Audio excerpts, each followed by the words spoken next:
Welcome back. Chris Arabsky, KARE 11 News Now. The TSA will soon have a new option for travelers who don't yet have a real ID. Officials are rolling out what's called Confirm ID. It's an alternative identity verification system and it costs $45. TSA says if you don't have a real ID and don't use Confirm ID, you'll be subject to further delays at security checkpoints. Real IDs have been required since May, but enforcement has been lenient. Right now, some of Minnesota's tribal chairpersons are taking unprecedented action to prevent federal agents from entering reservations. This as community members say ICE was unlawfully detaining 4 Native American men, but has since released one of them. Jennifer Hoff met with leaders who say they're providing security and conducting patrols to keep people safe. Community can often provide comfort in crisis, but Wambly Olatapi is also responding to stand with them, unite. To a growing resistance, he says, against ICE agents in Minneapolis. That's why we're here, because they can't do that. A member of the American Indian movement, Olatapi is from the Pine Ridge Reservation in South Dakota, one of several tribes here providing patrols and security. It's all a big scare tactic. It's a big bully system right now. And they're trying to scare the people into doing what they want. It comes after the community reported agents recently detained 4 homeless Oglala Sioux members near this East Franklin Bridge. And no one knows where they are still, including Minnesota Senator Mary Kunesh, a member of the Native American Caucus. We're kind of at a standstill with DHS. The state has 11 federally recognized tribes, and detaining enrolled members is unlawful and violates binding treaties, according to Leech Lake Tribal Chairman Farron Jackson. It kind of seems really appalling and kind of somewhat backwards if you're going to call any indigenous person from any tribe, an immigrant. We consider ourselves the first people. The Mille Lacs Band of Ojibwe chairman even issued this new executive order requiring ICE consult with the band's government before entering or operating on tribal land. I'm not against checking immigration status, but we have to do it in a more civil and humane manner. That chaos playing out just blocks away from where people are gathering donations. Police tape surrounding a scene Jane Malafont knows all too well. I am sick to my stomach of what is happening. Just trying to deliver food. Malafont says it's not uncommon for unmarked vehicles to follow her into what she says are vulnerable communities, as any kind of law enforcement only adds to the uncertainty. There was no way to differentiate who was there, who was watching.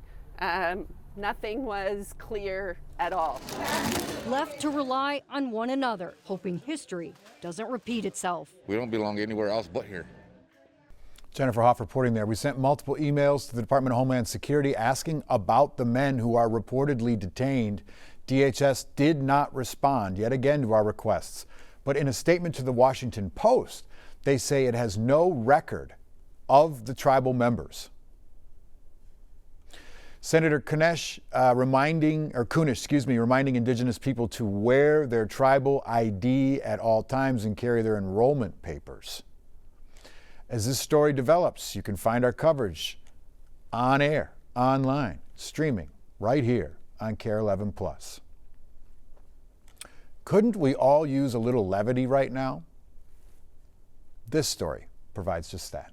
Wisconsin dog chew toy company made a manufacturing mistake. But as James Groh reports, the company's turning that mistake into a way to give back. Life for this dog is pretty good. Oh, he's got it. He's got it. There he goes. He's the face of a dog toy brand. He constantly gets a royalty as far as treats go. That's Mumble, the namesake for the company Mumbies in Franklin.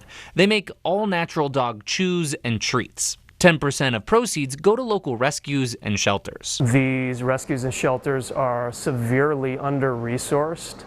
And I know a little can go a long way. Will Bradley started the company in August 2023. For dogs who can chew through just about anything, this is the perfect toy for them. And customers agreed.